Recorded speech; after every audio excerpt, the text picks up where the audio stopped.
Hello, I'm John Powell.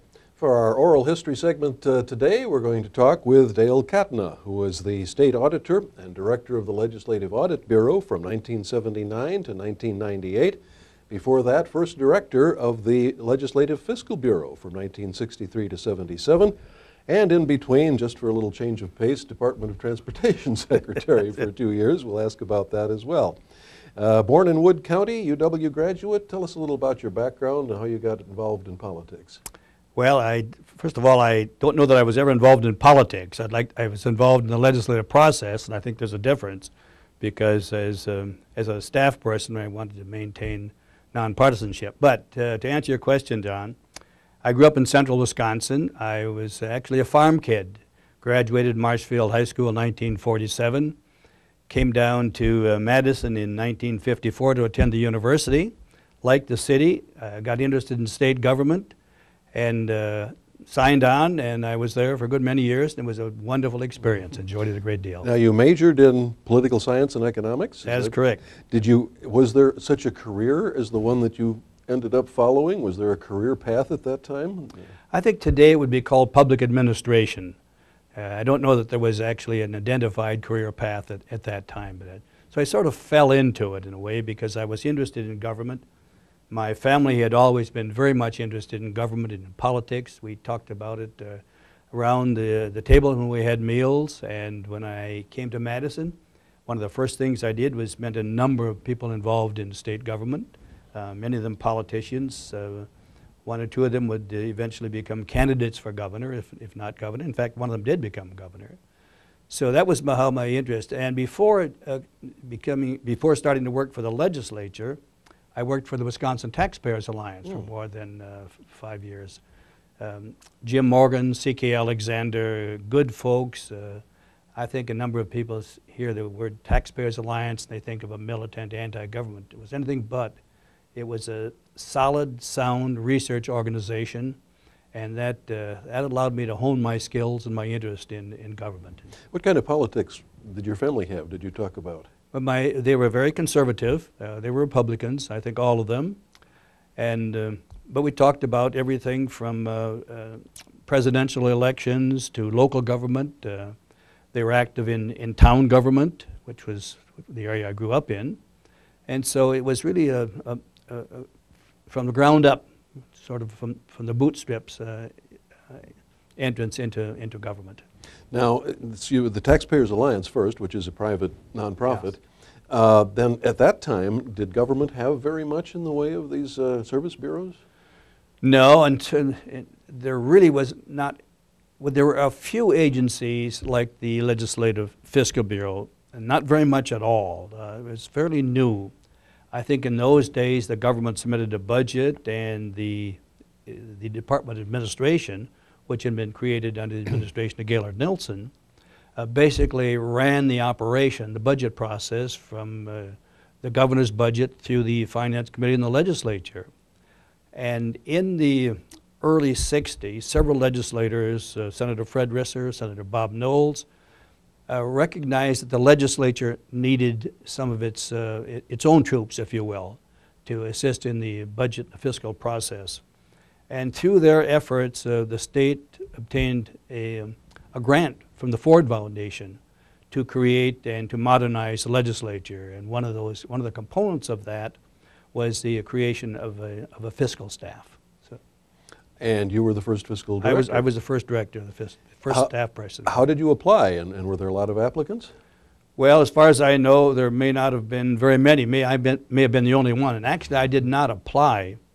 I was contacted by someone and said, this is a job you ought to be interested in. You have some background in the government through the Taxpayers Alliance. And this is a great opportunity to learn and to contribute something to the government legislative process in Wisconsin. So at that time, there weren't a lot of people with that kind of preparation looking Definitely for the job, not right? at all. No. So the Ford what exactly did the Ford Foundation? They recommended the Fiscal Bureau. What else? They actually recommended some improvement in, for instance, in those days, most legislators' office was at their desk in the chamber. So they recommended that legislators be given offices. They recommended some additional staffing for the Legislative Council, and I think those are the three major things as I recall them. Now, Legislative Council is the study committees. That's correct. The Audit Bureau, that is fairly self-explanatory. The Reference Bureau is the oldest one. That goes back to, what, 1910 or thereabouts? Yes, that's correct. And then the Fiscal Bureau. So there are really four. Now there's a fifth one, the Legislative Technology Service Bureau, which is exactly as the name implies. But in those days, initially, as you say, the Reference Bureau had been around a long period of time, and the council was already existent, but there was no such thing as the Fiscal Bureau or even the fiscal staff. Apparently there was a great need for it? But very much so. I remember Senator Knowles saying that when his brother, Warren, was the governor, at one point he saw something in the budget that he had specifically said ought not to be there, but there it was nevertheless, and I think Senator Knowles attributed that to the Department of Administration putting it in. Whether that's accurate, I don't know, but there was clearly a need was felt by the leadership of the legislature to modernize it. Because in order to be a co-equal branch, the legislature had to have its own resources. Is that basically Exactly it? They were right. dependent on the executive. That was right. That's correct. And so is it better, has that goal been achieved? Oh, I think it's been achieved in spades. I think it's been a great innovation, and my successor, Bob Lang, has built the Fiscal Bureau even further, and I think it's a first-rate. I think it's a first-rate organization. It was my privilege during those years, and after I became state auditor, to become involved with the National Conference of State Legislatures, and I was the staff chair for the organization. And in that capacity, I was able to travel to most of the states in the country and learn firsthand, up close, really what legislative services were there. And I was impressed then, and I'm impressed now at the ability of the Fiscal Bureau to turn out nonpartisan, good, reliable information, useful to both parties. It's a good process. It has been that way, as far as I know, that generally in Wisconsin, the budget numbers and numbers on bills that come from the Legislative Fiscal Bureau are generally accepted by both parties. Now, so you have a unified starting point. Not all states have that luxury? No, they do not. In many instances, many states, you'll find that the Appropriations Committee will have some staff.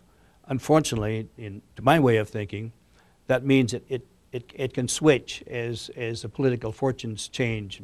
One party controls the Appropriations Committee one year, and then it changes to another. You lose continuity, and I think you lose the ability of members of both houses and both political parties to have confidence in the information that's coming out of whatever organization it is that's providing the fiscal So in some states, all the legislators are kind of working with their own numbers? Is that about what? Well, I think that's what it amounts to. It can come down to that. Is this, it sounds like, forgive me, very dull work, plodding through budgets and...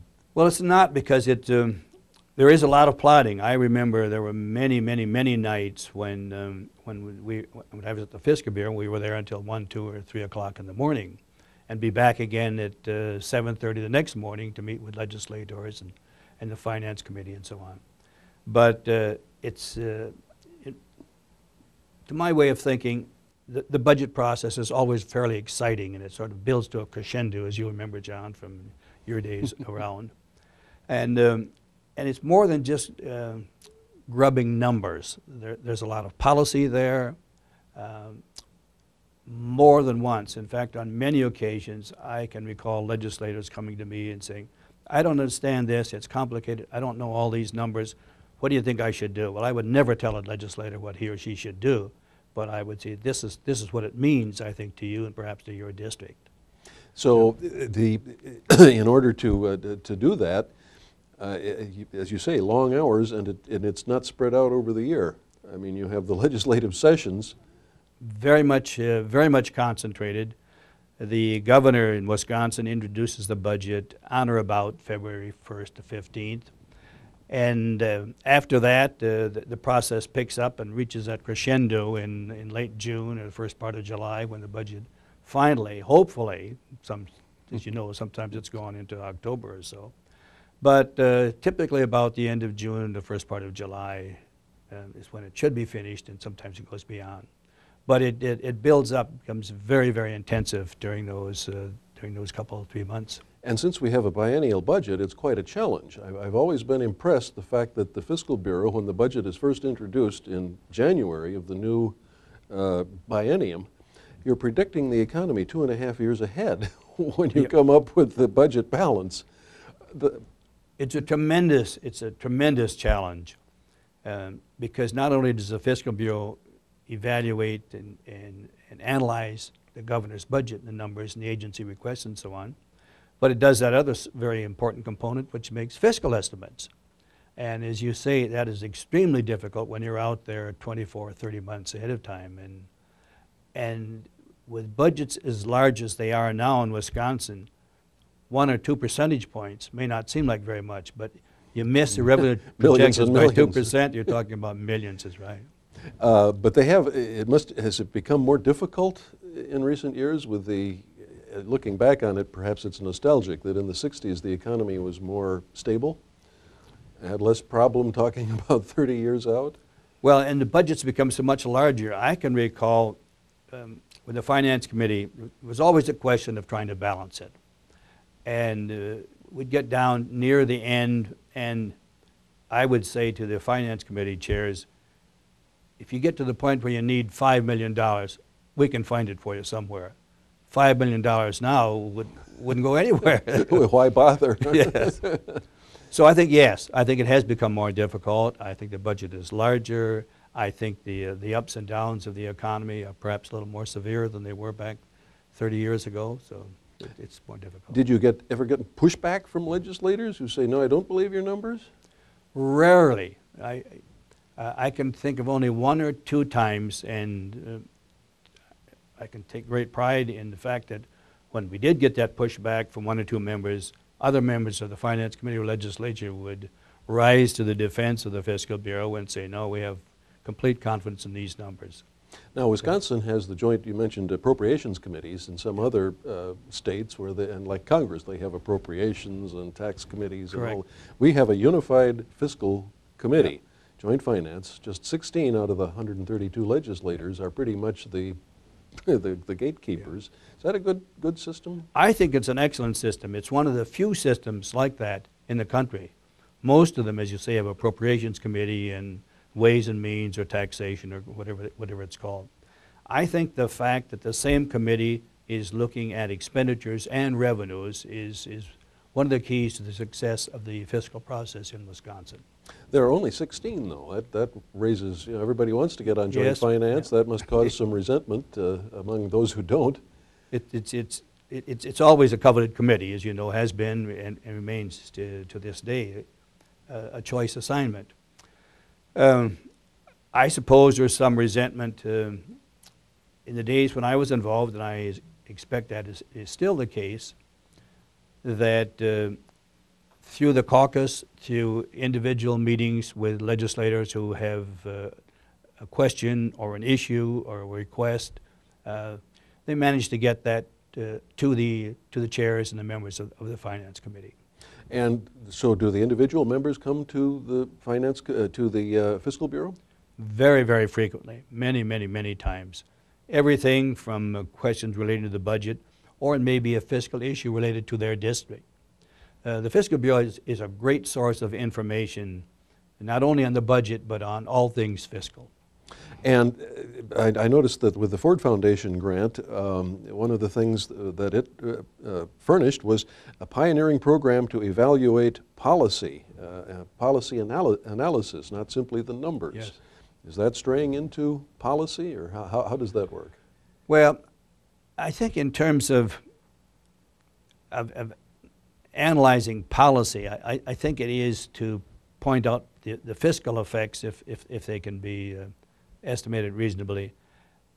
I don't think the Fiscal Bureau ever did or does to this day actually ever say this is good policy or this is not good policy. That would be overstepping, I think, the rule, and I don't think that happens. But you you do go to the point of saying if this is implemented, here's what's going to happen. Sure. Is that's what you Sure. mean by policy analysis? Yeah, that's exactly right. Not saying this is right or wrong, yeah. But if this, then that, which can be much more than just yeah. the fiscal numbers. Yeah, that's true. Yeah. So you're looking at all kinds of impacts that it might have? That's correct. Again, I think trying to looking at those impacts strictly from a neutral standpoint, if you will, not a partisan point of view at all. So that must be very complicated because some of these bills, of course, the budget bill itself covers everything. So the policy analysis covers everything, right? Is that That's true. There's everything. And of course, that's always one of the issues, John, as you'll recall, is policy in the budget. When I was at the Fiscal Bureau and I read the newspapers, it's still the situation. Almost immediately after the governor's budget comes out, typically the party in the minority at the time will say, identify the policy objects in the budget. And then there will be discussion about removing those policy items, and a few get taken out, and a great many of them, of course, get left in. How many are there usually? Dozens, hundreds? It can run to the hundreds, yeah. Some of them big changes? Some of them major changes, merger of the system, something like that. I think the one I recall that perhaps had huge impact was when Pat Lucey was governor, and the revenue sharing system that was in effect at the time, where you had, in some cases, very small units of government, towns for the most part, that would have a utility generating plant in the town, and the amount of money that came back on that basis, or you had communities with a lot of wealthy taxpayers in them, and that was clearly not a very good system, and the only way something like that would have passed, in my opinion, was to put it in the budget. Pat Lucey, we interviewed Governor Lucey already for this series, and that's one of the things he mentioned that he was proud of from his administration, the merger of the two university systems and tax equity, evening that out around the state. And that was, people may not remember, that was a huge deal at the time. It was enormous. It was a huge deal. Because there were some areas, like a small village that had a big power plant, would have zero property taxes for everybody else, right? Was that that's about exactly it? right.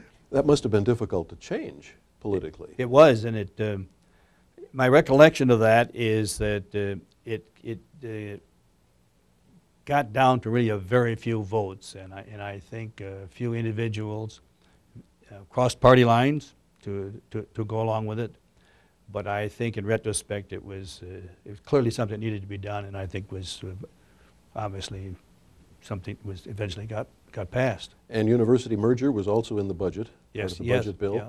That was another tough one. And another one was the exemption of manufacturing machinery and equipment, again in Governor Lucey's, one of his budgets. Those types of things would have been awfully hard to pass standing alone legislation. I'll have to ask you to comment on Governor Lucey got these things done. That was quite a job. It certainly was.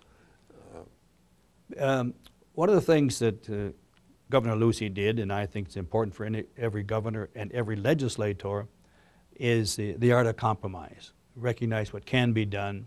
I've always felt that change in government comes, for the most part, slowly and incrementally.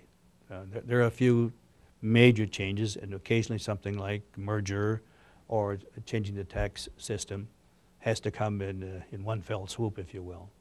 And he was adept not only in keeping members of his party in line, but crossing over and getting some votes from the other side to get those things done. Was the partisanship less vehement, less bitter perhaps then than it is now? Far, far less, far less. And I think one of the things that, in my judgment, my opinion, is sad today is that the partisanship, all levels of government, you see obviously at the federal level, you're seeing at the state level, even the local governments, and I think that's unfortunate. Any way we can back out of it?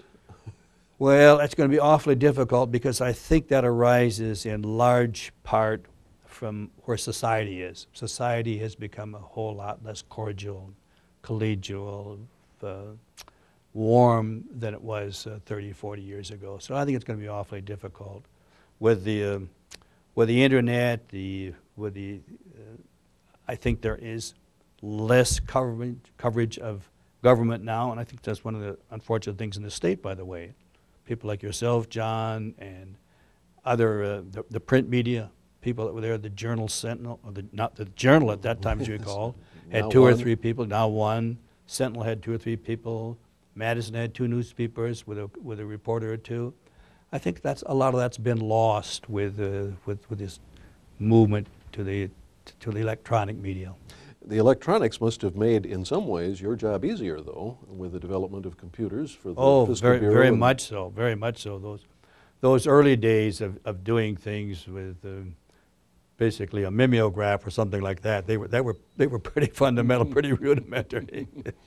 So obviously the bureaus have utilized electronics Oh, yes, to a great extent. Yeah. And the legislature is computerized now. They Yeah. all have their laptops, so the assembly members anyway. I think every Senate member that wants one, and I presume they all have them by this time. So in that sense, the electronic revolution has been a good thing. Clearly, there's no way that you could, I think, turn out a budget the size it is now, a couple thousand pages, in the short turnaround time without the marvels of the electronic systems we have now, computers. But as you were saying, with the internet, now instead of having sort of a central source of news, like the big newspapers or the wire services, the networks, now people can find anything they want to find to back up their own prejudices on the internet. That's exactly right. So we're fragmenting society with the internet? Well, I don't know what came first, whether society was becoming fragmented but clearly I think that the internet and the other means of communication now, cell phones and the rest of it, tweeting and twittering, whatever it is, I know nothing about. Those have all added to it, in my opinion. Do you use the internet yourself? I do. I do it extensively. I use it, yes. Looking for news or what? I'm still a great reader, the print reader, print media. I like that. I don't watch much. I don't watch any of the talking heads on TV. Cable. Yeah. No, I don't watch that. But I try to read a couple newspapers a day at least, and get online and get some opinions from other print media. And was there a certain sense of enjoyment kind of being at the center of things? Oh, very much so. It's very uplifting and rewarding when you see something finally get done. You know you've had a part in it. You've been able the legislature to pass a bill. You think you've contributed something in terms of analysis, in terms of ideas and evaluation and so on. So in the 60s, there was, well, a lot less government than now. Legislators didn't have their own staff or secretaries or anything, but there was a lot less government at that time too. Very true. And they managed to get by with the assembly members just had their desk on the floor, right? That was their office. That was it. That was it until in the 60s, yes. But did it work sufficiently, or was it simply? Well, I think it needs to be said that society has become a whole lot more complex with the issues today that the legislature didn't face back in the 60s. Global warming, those types of things that have air pollution, on and on and on. Those are just awfully difficult. Human service needs, things that existed back then, but probably didn't get the kind of attention. They certainly didn't get the attention that they get now. Now, there was some resentment, of course, starting with that. The legislature essentially took over the Capitol building, for example, driving out most other offices. The governor's still there. But the Attorney General, for instance, he's got an office there, but most of the staff is somewhere else. Is there some resentment to the growing size of the legislature? There's no question about that. In fact, when I started at the Fiscal Bureau, of course, the office was in the Capitol. My office was right next door to the Finance Hearing Room. And over time, all of those offices are moved out, as well as virtually every office other than, as you say, the governor's office and the AG, and the AG has only a very small staff there. And the lieutenant governor. And the lieutenant governor, yes. Who has very, very small staff. Yeah. But there was a good deal of resentment. I think there was concern among state agency people. There was concern among others that there wouldn't be the access if only legislators were in the Capitol. And what about any pushback from state agencies when they're audited? here comes the legislature to check on how you're doing? Well, in terms of, if we switch a bit from the Fiscal Bureau to the Audit Bureau, where I spent the last 19 years, there was a great deal of pushback. And it varied all the way from a very few, and I could probably call, I could count them with my thumbs, maybe a bit more than that, where agency actually said, we're happy to see the auditors coming. Typically, that's not the case at all. Audit is a term that, whether it's one's personal income taxes or bank account or the operation of a program, the word audit just sends chills up and down the spines of most folks that are on the receiving end of it. Now, basically, is it like what we might expect an audit of a business or somebody's taxes? Is it that sort of thing? Well, at least in Wisconsin, in the Audit Bureau, and audit functions vary perhaps even more widely throughout the country than fiscal functions. Many states have an elected auditor. A couple of states have both an elected auditor and a legislative auditor. Minnesota is one of such states. In Wisconsin, the audit function is really twofold. It's the fiscal side of things, literally looking at the books, how money was spent. Was it spent as intended by the legislature? Was it done properly? The accounting principles followed, and so on. And the other one, I think, what many people think of now when they think of the Audit Bureau, is the evaluation component. The second component of the Audit Bureau is program evaluation and analysis. And in my opinion, it's good to have them together, because they complement one another. When you go in to do an audit, a major audit of an agency, you had the people with a financial background, the CPAs, the accountants, who can attest to the accuracy of the numbers and so on. Then you have the folks who have been trained in program administration, finance, other things, that do the evaluation of programs. And so it's a good combination. And very thorough, it sounds like. Very much so, very much so. That must be a heck of an undertaking with some of these huge agencies. It's almost impossible to do an agency-wide audit. Most audits are of a component, they may be of a division, but more typically of a program or an activity. What was your toughest audit? Oh, either in being tough to do or the most pushback. As a department, without a doubt, the university, for a number of reasons. It's big. It has a lot of support. It can generate a lot of pushback when it needs to. But for the most part, things got done. With most audits, you go through a process, and one of the first things is getting access. You go into an agency to do an audit, and you can tell almost immediately what the attitude is, whether that is where the management has said to them, the top brass has said, we're wide open, give them everything they ask for. To others, where you get nothing unless you ask the specific question for it. How many are like that? Well, far too many, in my opinion. Half of them, or? Oh, I doubt that. I think initially it was that way. I remember when one of the first, in fact, this was at the Fiscal Bureau, when we were asked, the Fiscal Bureau asked the universities for some information, and Bob Clodius, remember Bob Clodius? Oh, yeah, yeah. Bob Clodius was there, and Bob's reaction to me was, who wants it, and what do they want it for? I said, the way I'm working, I can tell you that. I'm not going to do that. And so we had a sort of a standoff.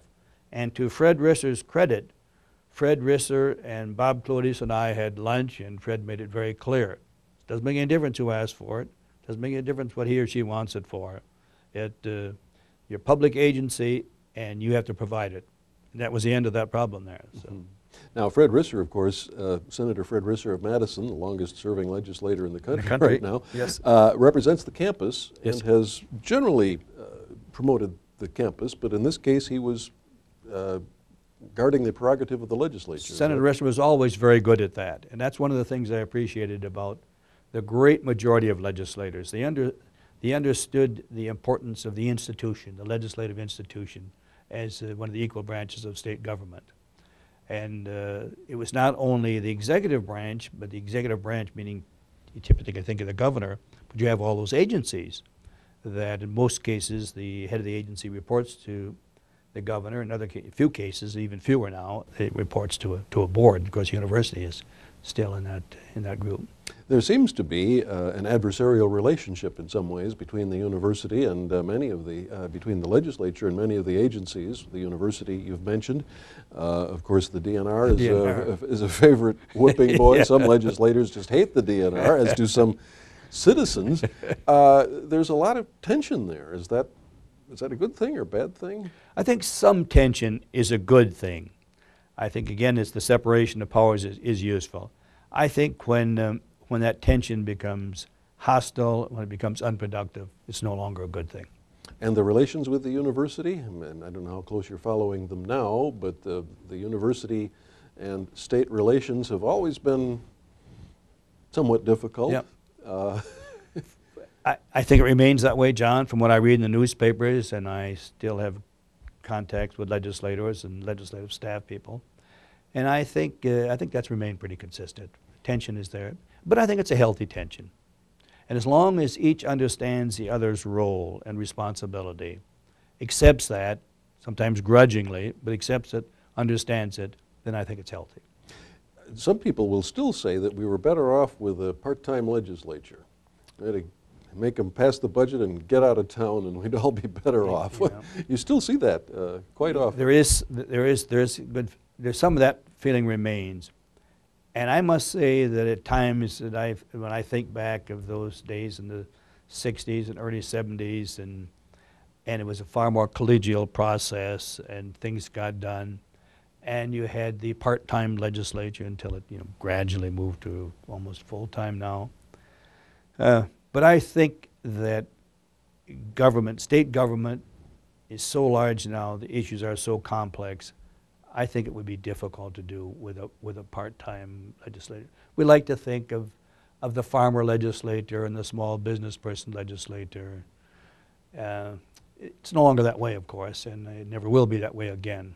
And there are some pluses to that old system, there are some minuses, but realistically, the issues are just too complex, too big now for it. It has to be a full-time job now Yes, to deal with all of these issues. Yeah. And yet the complaint is that then the full-time job becomes a career. So legislators are so overly concerned with getting reelected. Not that they weren't before, but even more so now. Well, I believe that to be true. There is what some refer to now as the upper out. Keep moving on up from one. Perhaps you get elected to the Assembly and then to the Senate, and then you think of running for the Congress or even for governor. So there certainly is a huge amount of pressure now on sitting legislators to get reelected, because for so many of them now that's their sole-time job. That's full time and their entire income. So it puts a huge pressure on everything from fundraising to watching what your constituents want and what the groups, the business and other groups that support you want, and it's tough. It's a tough balancing act. I can understand that. So over your career, though, you saw the change in emphasis. You saw that change Yes. going on. What did you think then? What's the bottom line now? Well, I think one of the things that I think I observed over that period of time is noticing some good legislators. What I felt were very good legislators, like Senator Hollander, was just a great legislator, a great compromiser. Walter Hollander, a Republican who was majority speaker or president of the Senate at one. No, he chaired finance, Senate Finance for years and years. Was a great compromiser, understood the process, understood needs, and so on. So it was to see people like, and Walter eventually was defeated in a primary, and to see folks like that no longer running, getting elected. People like George Molinaro from Kenosha, been an auto worker, and blue collar.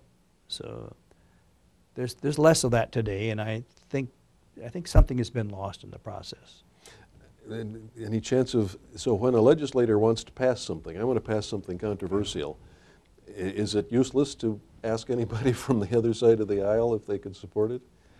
Well, unfortunately, I think that is true on any major issue. I think on some of the smaller things, some smaller bills, you'll see some collaboration. But I think on the budget, I think on virtually every major piece of legislation, you'll see the D's on one side and the R's on the other. Now, you dealt with a great number of legislators who chaired the audit committee over the years, or co-chaired the audit committee. We Yes. should emphasize that these bureaus are both houses. It's a Yes. Yeah. equal Joint, representation from the two houses. You've dealt with a lot of legislators. Do personalities, for instance, make a huge difference? Well, I think they do. I think there are some legislators who simply, because of their personality, their willingness to compromise and to agree on things. I think one of the things that I perceive has been lost is that at the end of the day, at the end of the session, when the gavel comes down, to gather at a watering spot or a restaurant and break bread and have good conversation, maybe talk about the family a little bit, and then talk about the day on the floor and what needs to be done and how we can move ahead. I sense that happens very, very seldom now. I think from what I observe, that to be seen with a member of the opposite political party is probably going to raise eyebrows with some of the people that support you. Compromise seems to have become a dirty word. I mean, with John F. Kennedy and others have said that politics is the art of compromise, but now it seems to be a dirty word. And I think that's terribly sad. It's accurate, but I think it's sad. Yeah. Compromises can be a good thing. Very good thing. In fact, it usually is essential to get anything meaningful done. No individual, no house, no party has a corner on everything. And so I think to the extent that those ideas can be blended, melded through compromise, I think makes for better government. So many today want it's got to be my way, though. We have the truth. Our side is right, the other side is wrong, and so therefore compromise is impossible. Is that the... I'm afraid so. On most big issues, I think it is virtually impossible to compromise. So back to where the audits. You've audited virtually everybody. I think every program anyway, Yes. Probably every agency Yes. in state government. Let me ask you to pick your favorites. Are there state agencies that are more efficient or doing a better job, or does it vary over a course of time? I think it varies. I think it varies with the leadership. In the days when I first came on, more agencies reported to a board. The secretary reported to a board. For instance, the old Department of Public Welfare, headed by Wilbur Schmidt. That passed long ago, and so that's a gubernatorial appointment now, as most of the others are. Transportation, at one point, was a commission, as you may recall, the Highway Commission, really, and then became the Transportation Department. And there wasn't a secretary. And there was no secretary.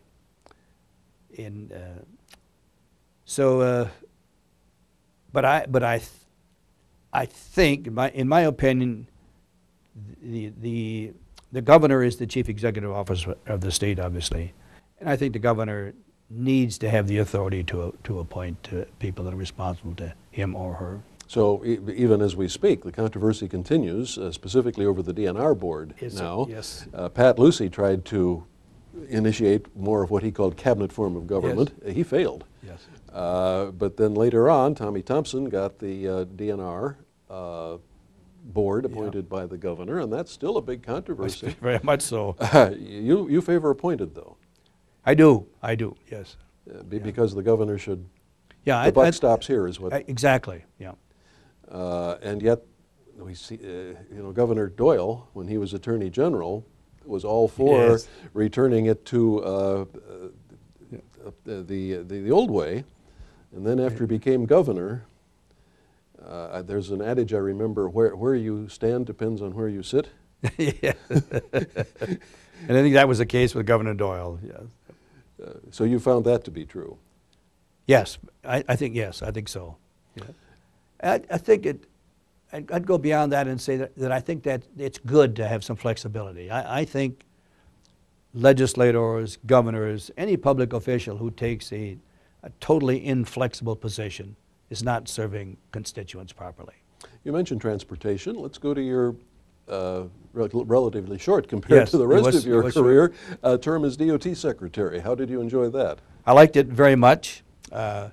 Different, much different. The Fiscal Bureau, when I started there, I was the only person, and when I You were left, all alone in the fiscal bureau at first. all alone initially, yes. Wow, that must have been fun. It- Churning out all the bills and It everything was. yourself. Well, you could only do so much. You could only do a few things, and we gradually we added people. And when I left, I want to say it was probably fewer than 50.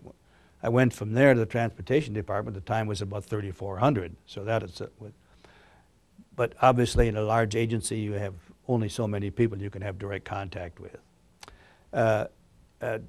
Transportation is a good agency, in my opinion. It was at the time. I think it is today. I think it does what it does very well technically. I think it makes a serious effort to stay out of the political hot spots to the extent possible. In that regard, it's probably easier than agencies that have a lot of controversial issues, health and family services, for instance, or children, youth, those things. And the DNR, of course. And the DNR, Never obviously, forget the big DNR. one, yeah. Had you audited transportation before you became secretary? I think components of it, yes. No. So you were not a stranger to. No, not at all. Did you have any particular ideas when you went into the agency of changes? Well, yes, there were too many districts at that time. There was Waukesha, Wisconsin Rapids, and Rhineland, and Madison, and several others. And it became clear to me that we needed to do some consolidation. So that was one of the goals. Consolidation of offices, or Like districts. Yeah. what does a district do? Well, a district handles everything within that area, with highway construction and planning, whatever the transportation functions are, they're done within that district. Airports, highways, ports, mass transit, and so on. So how many districts are there now? I want to say there are 6, but I'm not certain of that, John. But each one separately does a lot of its own work then, Oh, yes, yeah. including planning and letting contracts yes. and the whole thing. Well, the contracts are typically let department-wide, but they're certainly built up. They're put together, the components, by district. I didn't realize that. Most people we know that there are the licensing offices around the state Yeah. and things, but that it was that decentralized or compartmentalized. Clearly controlled, if you will, from the top. I mean, obviously there are plans, and obviously much of what transportation does, especially in highways, is enumerated in statutes, which is sometimes a good thing and sometimes not such a good thing. You've watched that throughout your career. Yeah. A legislator wants a highway Yeah. and tries to, first of all, get it into the budget bill. We should have made that very clear, that the budget bill gives you a second chance. Sure. You could introduce a bill on its own, which might have, what chance, but if you can get it in the budget, completely separate process there, and everybody wants to. How many highways have been gotten into the budget over the years? There are more than a few, I think, to be sure. But you think the decentralization works? I mean, there were too many districts before, but it works now? Well, I think it works more efficiently now. I think in terms of the number of personnel that are assigned, they're used more efficiently. I think you do not need the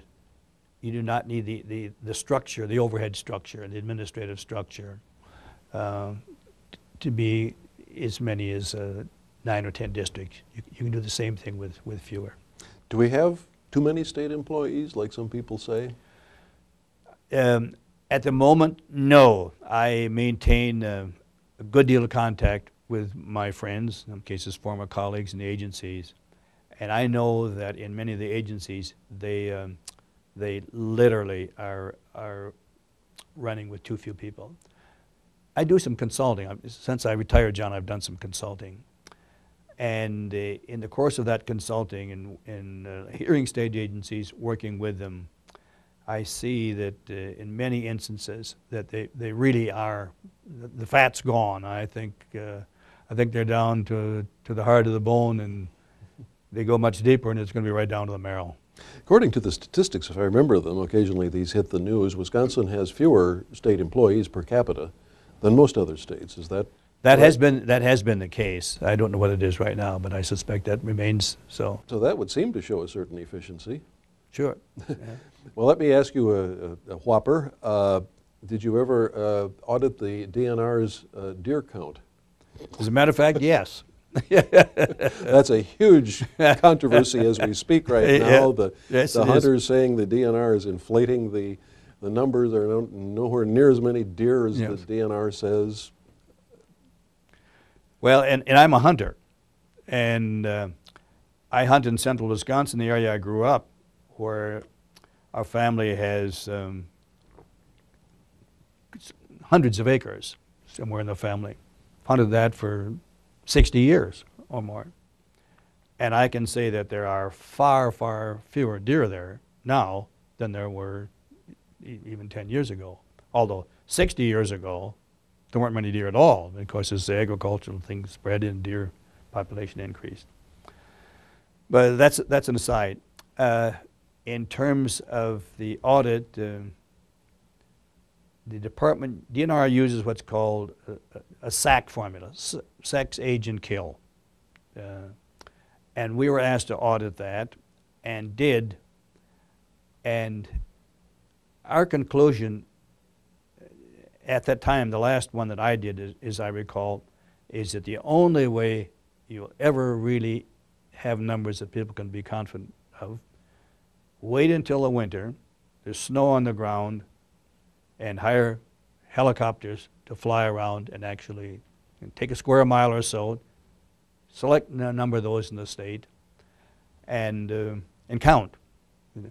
And I think I read this last fall, after the brouhaha following the last hunting season, that in fact the DNR had contracted with a company to do precisely that. They did some surveying from the air with their Yes. aircraft, didn't they? Not helicopters, but small Yeah. airplanes. They didn't count. They didn't count them all, or they counted too many, or something. But there's a dichotomy here. Of course, the farmer and the suburban homeowner, where the deer are eating all of the expensive shrubbery, they say there are far too many deer. Yes. Shoot Yeah. them all. Yeah. Get rid of these deer. But that varies. I not only hunt in central Wisconsin, I hunt out in western Iowa County. And there are a lot of deer there. There the issue is closed to hunting. Land that's Huge closed. acres, land is not open to hunting. And the deer are not stupid. It takes a few shots on opening day, and they find out where there are no shots coming from, and they're there after about the second day. And so that's always going to be a tough one to crack. Yeah, this seems an intractable problem. Yeah. We have 600 and some thousand hunters. Yeah. 1.5 million deer. What?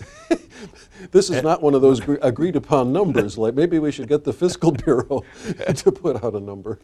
And every hunter is an expert on it. He or she knows exactly what should be done and how it should be done. So you're correct. It's an intractable problem. It will never be solved. But they seem to be doing some of what you recommended some Yes. time ago. Yeah. That send up helicopters and actually try to count them. Yeah. What's the future of hunting? Let me ask you, as a hunter, so many the people who love the sport are saying it's dying out because it's a generational thing, passing it on from generation to generation, and so many people going to the city are not interested anymore. I think that's accurate. I find it unfortunate. I have one son, hunted with me for a few years until, in fact, he moved to the Twin Cities area, no longer hunts. I have 5 grandsons, and not a one of them hunts. So I don't know what the future is. A number of efforts are being made now to encourage more female hunters, good idea. To get younger hunters involved, good idea. but I think simply the geography of it and the lifestyles, I think weigh against it. But some ecologists say it's the hunting that holds down the deer population. If it weren't for the hunting, we'd be overrun with them and they get diseases and all kinds of stuff. I totally agree with that.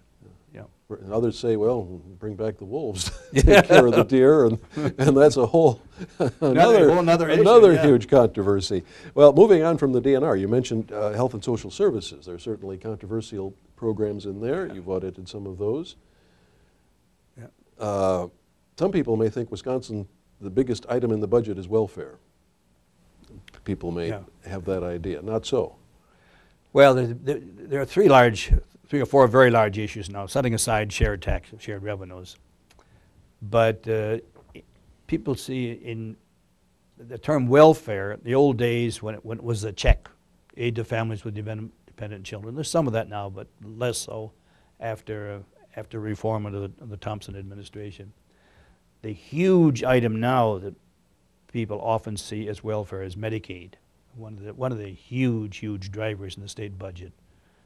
Medicaid, corrections, and the university. And shared revenue to local governments has been frozen. Yes. With inflation, it's been decreasing for at least 10 years, 15 years now, about $1 billion, but it's been frozen. So the state is playing favorites. Corrections has had big increases. Yes. The university and shared revenue have not. Medical assistance, of course, that's a federal program that we pay, what, about 40% of, and don't really have that much control. But those, and school aids, of course, by far the biggest. School is by far the biggest item. Have you audited that? I don't think we ever actually audited the school aid formula. No, I don't recall having done that. It's what it is. It's a formula. It's a policy issue there, and it has lots of I think inequities in the current formula. But talk about intractable things. That's one that remember Governor Doyle appointed a task force to look at the school aid formula, and doesn't seem to be going anywhere. But and there are reasons for that. It's just that there's so many entrenched interests, and every time, unless you pump what's probably an unacceptable level of money into the program, if you try to fix one district's problems, you take money away from another district. 400 in some school districts, and they're very different. Yes. It's difficult for a one-size-fits-all formula. There are some districts that are risking bankruptcy, and others still have a huge property tax base. Well, let me ask you, if you could wave a magic wand, how would you change the formula? Well, one of the things that I would do if I had that magic wand in my hand was that I would try to encourage more consolidation. If I remember correctly, when I first started in state government, there were about 6,000 districts. Maybe that was before then. And of course, I went to a one-roomer. My first 8 years were... many of those districts simply had eight grades, through eighth grade. It's exactly what it was. So they needed to change, and that did change a lot. But we have many districts now, and I understand the concern about consolidating them. No one likes his or her kid to get on the bus at 6:30 and ride it an hour and a half with a lot of young child and a lot of older kids. I understand that. But what is happening now, I fear, is not only are they hard pressed as school administrators and teachers to cut back, but if they try to get more money and exceed the caps and so on, you have the property taxpayers are concerned. So I believe there will need to be some additional consolidation.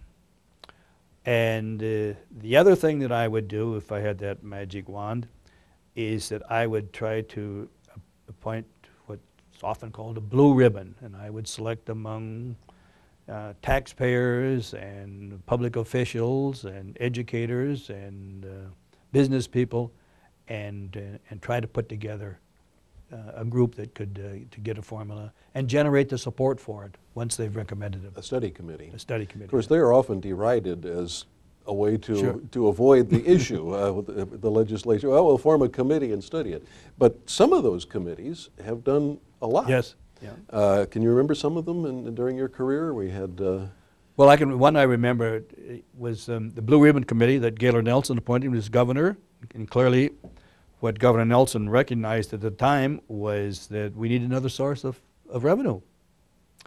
And he appointed Miller Upton, who was then the president of Beloit College, and had some business folks and so on, and the recommendation of that group was for a selective sales tax, as you may recall. And the folks at the Department of Revenue, nobody knew what in the world was going to be taxed on the selective, because the legislation didn't spell it out, of course. And I remember George Corning, who was at the Department of Revenue then, and some others sat down literally with a Sears Roebuck catalog and went through it. This will be taxed, this will not. So that was a successful. But the purpose of the committee is also to build support. Sure, not just sure. to come up with a policy, because if you come up with a policy and say, here's the policy, and that's why you need broad representation. You need people who have some influence once you've come up with a recommendation, that they can go to their groups and get some support for the proposal. Well, these Blue Ribbon Committee ideas, some of them have been very successful, but if there were a Blue Ribbon Committee formed today, let's say on one of these seemingly intractable issues, do you think it could gain much headway? I think it could if it were structured carefully. And by that I mean it would need to be balanced. It would need to be balanced in terms of business people, labor people, educators, others. I think it would need to be politically balanced. And there would, and the selection would need to also consider the personality of the individual. Would the individual be there to press a personal point or a political point? If the individuals that were appointed to such a committee all recognized there was a problem, a serious problem, that needed resolution, and put their minds to it, I think it could work. Are the odds stacked against that? Probably not very likely that that can happen. You would also look for opinion leader personalities. Sure. You talked about how important it is not just to come up with the policy, but to promote it. Yeah. Remember when Bill Kellett headed the group that studied consolidation? Called the of Kellett state Commission Kellett today. Commission, sure. That's a good example. You had a prominent business person, a lot of enthusiasm, a lot of drive, and now they encountered a good deal of opposition. I remember my office was still in the Capitol, looking out the Capitol window, and of course that was the old Conservation Department, you may recall, and they were driving bulldozers around the square saying, "Stop the Kellett bulldozer." Oh. Who was opposing it? Basically the conservation people, hunters, a lot of hunters, okay. yeah. The people who were concerned that with the creation of a Department of Natural Resources would move the emphasis away from outdoor resources, fish and game, if you will, and move it more towards regulatory issues of water quality, things like that. Did that happen? Depends on whom you talk with. There are a lot of people who will say, yes, indeed, that did happen, and that there's too much now, there's overemphasis. And in fact, many of the issues, many of the things that the DNR gets in trouble with are not only hunting and fishing regulations, hunting, but also water quality. State gets sued for pollution of Lake Michigan and so on. DNR is involved in that. They bring the suits against different individuals. Is there anything the DNR does that isn't controversial? No, probably not. Well, you know, we should talk a little bit about the history of the bureaus, your own history, going back to 1963, the first director of the Fiscal Bureau and its only employee at the time. But some of the others that you worked with, like, well, Rupert Theobald at the Reference Bureau. When I began at the Fiscal Bureau, Gus Topol was the director of the Legislative Reference Bureau, and I happened to be walking through the Capitol the day that, unfortunately, that Gus suffered a heart attack, died in the rotunda of the Capitol. Wow. So he had expressed some concern, as I understand it, with some chest pains, and they were taking him to the hospital, and he collapsed in the rotunda. So Rupert became Reference Bureau Director after that. Tell us a little about him, his background. Well, as you probably know, Rupert, I believe, was born in Germany, and whether it's fact or lore, that part of the Hitler group. And Rupert had that heavy German accent, as you may recall, but very dedicated, very committed, good, very solid public service, public employee. Did a great job with the Reference Bureau. So it's directors of these bureaus are very important as Oh, well as I think that's clearly the case. we should mention Bonnie Reese. Bonnie Reese was an institution of herself almost. Bonnie probably had more contact with individual legislators than anyone else around. She was the head of Legislative Council. the council, which formed these study Yeah. committees. Earl So Sox. each committee would consist of several legislators, which she would then work with. Yes, yeah, different committees. She had vast knowledge. She worked very closely, for instance, with now Chief Justice Abrahamson in court reorganization. She worked on virtually every major study that went anywhere at the time. Bonnie was heavily involved in. Unfortunately, she did not live to retirement. She did not. It's quite a loss, I know. Huge loss. She was a great staff person. She was a great friend. She was a great person. And anyone else you want to mention? Well, certainly Bob Lang, Current current fiscal bureau director. I've said many times that I certainly wasn't the smartest person around, but I was at times smart enough to hire people smarter than I was, and Bob Lang was one of them. He's a very good. I've heard from some staffers that you're quite a taskmaster. Not that you don't, not that you want others to do something you wouldn't do, or no more than you would do, but I was told that you had Saturday morning meetings in which people were expected to arrive in formal business dress. That is correct, and there are some things. I was chatting with a friend not long ago, a former colleague, that one of the things I'm not proud of, but I guess it illustrates that point, is it was one of those periods after the Finance Committee had finished the budget, and then we were given only a few days to have the revised document, the bill, on the desk of legislators when they came back. They'd often finish on maybe a Friday night. We would just put in incredible hours over the weekend, maybe Monday or Tuesday, working with the LRB, the bill drafters, and that whole process. And have the bill ready to go when they came back for the Finance Committee to pick up the bill and take it to the two houses. I remember on one of those Sundays when one of the staff persons had a son who was having a birthday and wanted to take off Sunday afternoon. And I wasn't very charitable about that. So I think he did finally go, but I probably, but we were under such horrendous pressure. I guess in terms of being a taskmaster, I expected a great deal out of staff, and whether that was at the Audit Bureau or the Fiscal Bureau or DOT, and I think for the most part succeeded in doing that. And I think one of the satisfying things that I have today is I look around at former Fiscal Bureau employees and Audit Bureau employees that have moved on into higher positions in state government or in the private sector or the university or where have you. So. Are they understaffed today? How many folks are there now in these agencies? Well, I believe the Fiscal Bureau perhaps has 50. The Audit Bureau maybe 75. I know the Audit Bureau has lost a few in terms of cutbacks. But sounds like a lot, but when you're overseeing how many billions of dollars in the budget? We could always say we could use another 24 staff people. Is it reasonable? Are they reasonably staffed now? I think so. It certainly wouldn't be very popular with the agencies to add staff to the service agencies when the agencies are getting cut back severely. They're able to do the job. Yeah.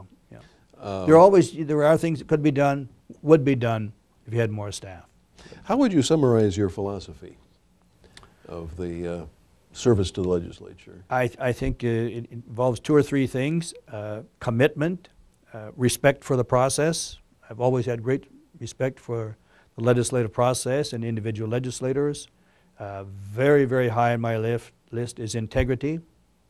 Never tell one legislator one thing and another one a different thing. hold to confidences, that if you're asked to do something and somebody else asks you for something different or contrary, you don't share those, you don't break confidences.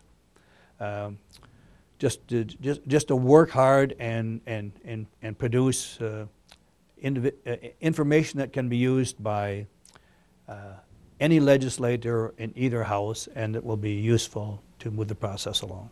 Is there a particular type of personality that legislators seem to have, or do they run the gamut? I think they run the gamut, but I think clearly legislators typically have a lot of self-confidence. You have to be yes, to put yep, yourself out yep. in the in the arena today. Yeah, some would say ego, and that's not a bad thing, in my opinion.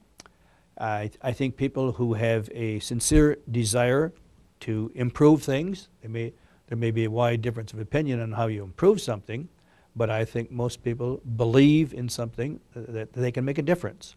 And I think to run for public office, you need to have certain things that are important to you, you're committed to, that you'll support, and just go full bore on. Give it everything you have. Many critics say that you don't get good candidates for the legislature anymore because of two things: the amount of money that you have to raise if you're in a competitive district, and the chance that you'll be attacked very nasty way. Do you think that people who might be good legislators are saying the heck with it? I don't need that kind of aggravation? No doubt in my mind that's the case. That I've talked to a number of legislators who get out and say, I've had enough, I can't put up with it anymore. Raising money, being on the phone, begging as they call it for money, or being criticized, being the subject of ridicule and vilification on one of the talk shows. And that has to rub off on people who might otherwise run for public office. They see that and say, I don't need that. So, when you started, a lot of people thought of politics as an honorable yes, calling, yeah. even a duty. Yeah. Now it seems to be a dirty word. Yeah, I'm afraid so. I'm afraid it's there with used car salespeople and others. So it's unfortunate. Any way to reverse it? I'm not very optimistic about it. I think, as I mentioned earlier, I think society has gotten that way, where just the courtesies, the things that I grew up with that were normal in my generation, and the generation before me, and those before, I think a lot of those have passed. I think it's going to be awfully, awfully hard to change. Any advice for today's legislators, future Service Bureau people? Well, for the Service Bureau, I would say, again, believe in the process.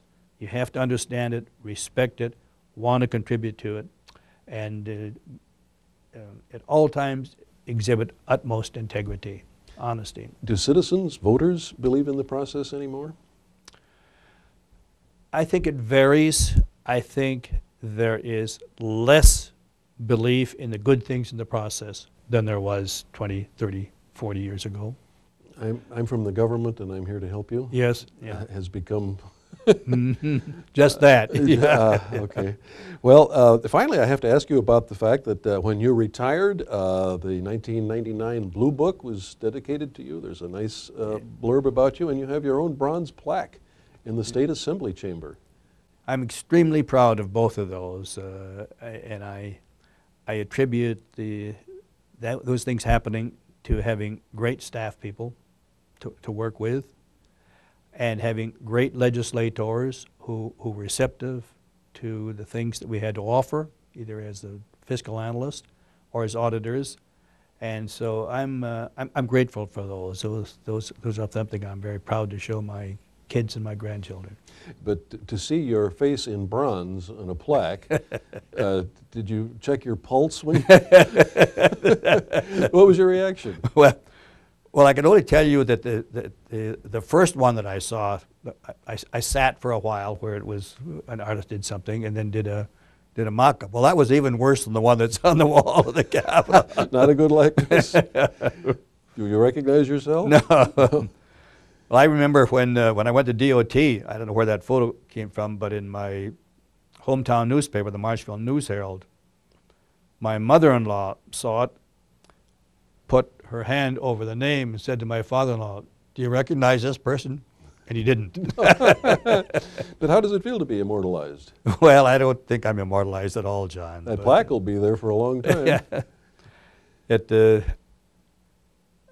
I hope that it's an inspiration to others, that it will signal to them that if they have integrity, if they work hard, if they're committed, if they believe in the process and support that process, that there are rewards. In my case, it happened to be a blue book being dedicated and a plaque in the wall of the Capitol. But there can be other kinds of rewards, and I hope that's what it signals to others who see that.